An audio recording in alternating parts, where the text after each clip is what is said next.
It's mid-morning, St. Johns County. I'm the Philosopher Pirate, and this is Florida at Large. I want to thank viewers for the donations, be it small, but I sincerely appreciate it. And again, anyone that reveals themselves, I will return the donations once I reach monetization. I also appreciate the new subscribers, the people that actually knew who I was at a couple of the state parks. I'm wondering about Google's numbers. They're currently showing me on analytics that it's 800 to 1,000 per day views. I appreciate that. It may be more because I don't understand how these people, maybe it's just a random coincidence, but these were not in the same party. They were different parties that recognized me from my videos. So who knows? Google delays things, I've been told, by YouTubers because they're worried about bots. Those are pieces of software that simulate accounts so someone can fake their reviews. Be careful of that when you're reading reviews on Amazon or something. Also, when you're, political stuff and so forth, they may be bots. So, folks, I mean, they do exist, and, so be careful of that. I was going to basically just kind of go to other topics, but this whole thing with this outdoor initiative keeps getting crazier. The whistleblower, Mr. James Gandis, he basically has a GoFundMe page now. I think it's approaching $300,000. His salary was like $49,000. The spokeswoman from the Florida DEP, she was asked when the whistleblower story broke, so to speak, and I believe that was the Tampa Bay Times that the story broke with. Her comment, and her name was never mentioned. Now, was it somebody that just answered the phone? But they said the Tampa Bay Times had this story. And by the way, don't even try to read it on the Tampa Bay Times unless you want to pay and subscribe because they have a paywall. But you can find the story elsewhere, re-reported. I'm guessing that it's Alexandra Kuchta. This is on the Florida DEP's website. I'm guessing that since she's the communications director, she's the spokeswoman that made the statement regarding Mr. Gandis. Now, I apologize, Ms. Kuchta, if I'm using the right pronouns or prefixes or whatever. If I'm not, I'm very sorry. There's another gentleman mentioned, and again, pronouns, prefixes.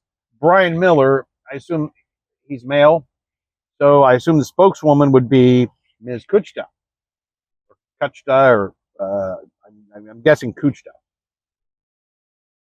Made the statement to the Tampa Bay Times that we're not going to comment on a personal matter. Okay, well, that's fine, and I was going to let it go at that. But this morning, in the ABC News affiliate, Tallahassee is reporting, now it may have been released last night, reporting that, or released all the personnel files for Mr. Gandis. Okay, so now, it was a personal matter, but I guess personnel and personal are two different things, and they are.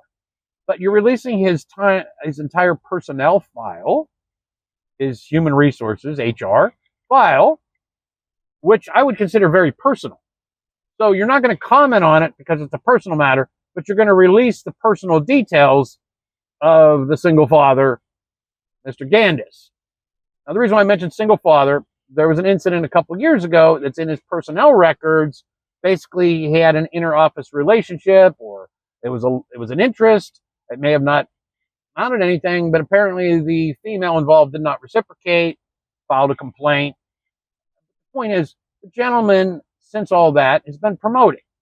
Mr. Gandis was a senior cartographer. So apparently it wasn't that big of a deal to the state of Florida, or the Florida Department of Environmental Protection, because he was promoted, and I don't think there was any lawsuits or anything. I can't find anything on that. Okay. And I'm sure the press would have by this point in time. So it was basically, but the problem is, this is embarrassing to Mr. Gandis. It's trying to discredit him. Okay, and come on, folks. Ms. Kuchta, if you're the one, well, you're basically the communications director, so the buck stops with you. You ought to be ashamed of yourself. My grandmother used to say. Okay, I'm going to leave it at that. As far as I want to get to another piece real quickly, and that is there hasn't been any storms, any big storms in Florida this year. I mean, we did have a little bit of an event with, about a month ago. So August 11th, roughly till September 11th, is the big time. That's when there's usually all the named storms. And this year we're not having them.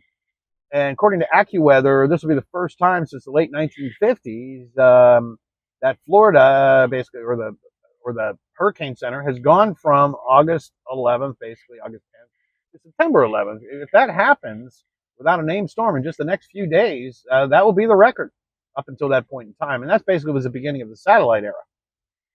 So that's an interesting thing. The reason why I bring this up, there's another news story, Nat Geo, nationalgeographic.com, regarding the fish spinning in circles to their, basically, it was very sad, fish spinning in circles until they died in the Florida Keys. This was reported in November of 2013. Now, how is this related to the weather? Well, it's related because of scientific method.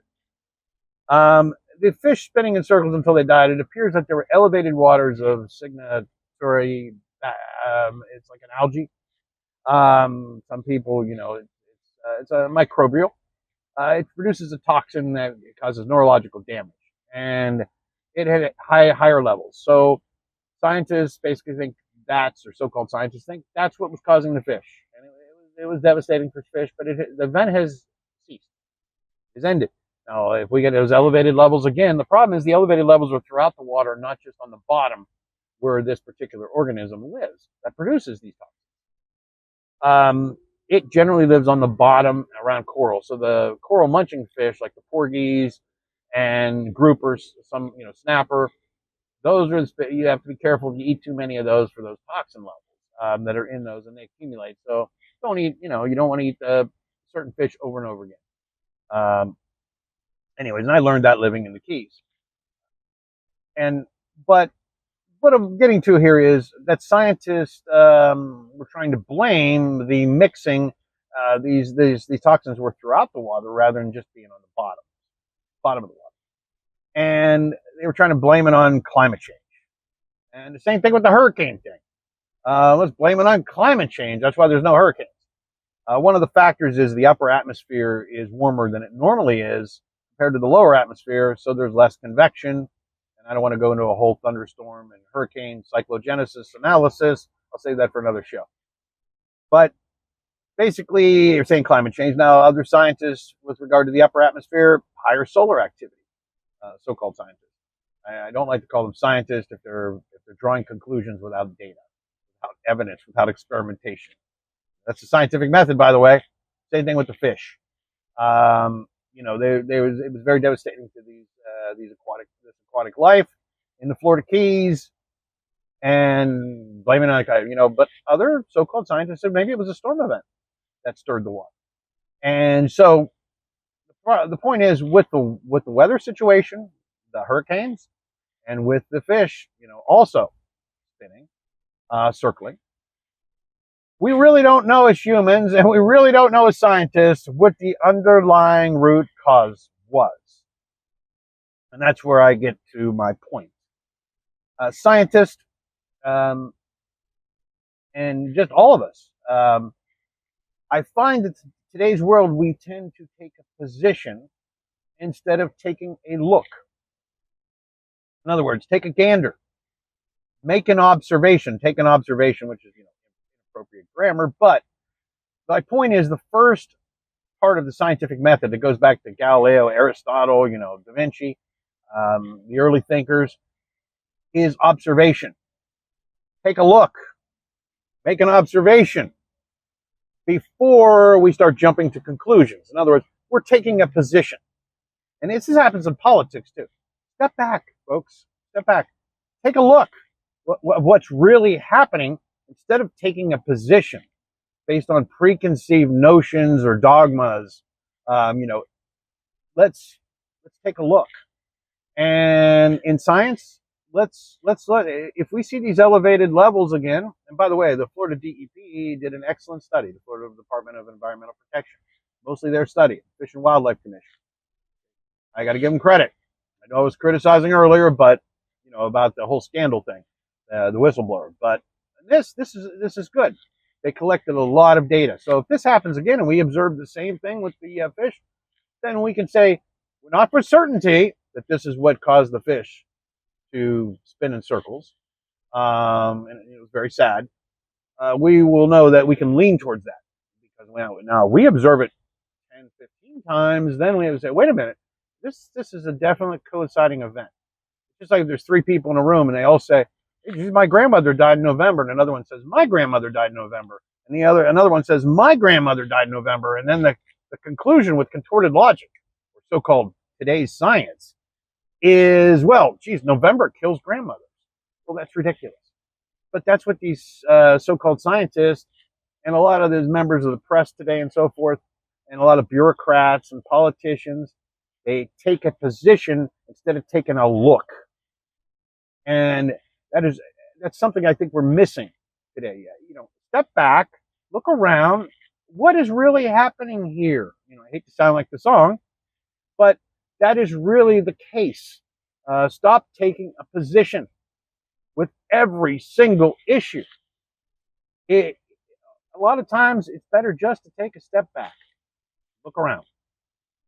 And that's my philosophy pirate advice for today. I hope that you enjoyed this segment. Thank everyone again for the small donations, the subscriberships. I sincerely appreciate that. I've got a long way to go before I can monetize this, but I really appreciate it. And those I've met in person that give me kind words and comments and advice and so forth. I'm working on the audio. I'm going to get the video better as this becomes more self-funding. And I was a little under the weather for a few days as well. I'm going to have a special show, a segment, a video on how to deal with being sick on the road. You have to take care of yourself. But I'm going to let it go for that for today. Don't want to be too long. Again, it's mid-morning, St. Johns County. I'm the Philosopher Pirate, and this is Florida at Large.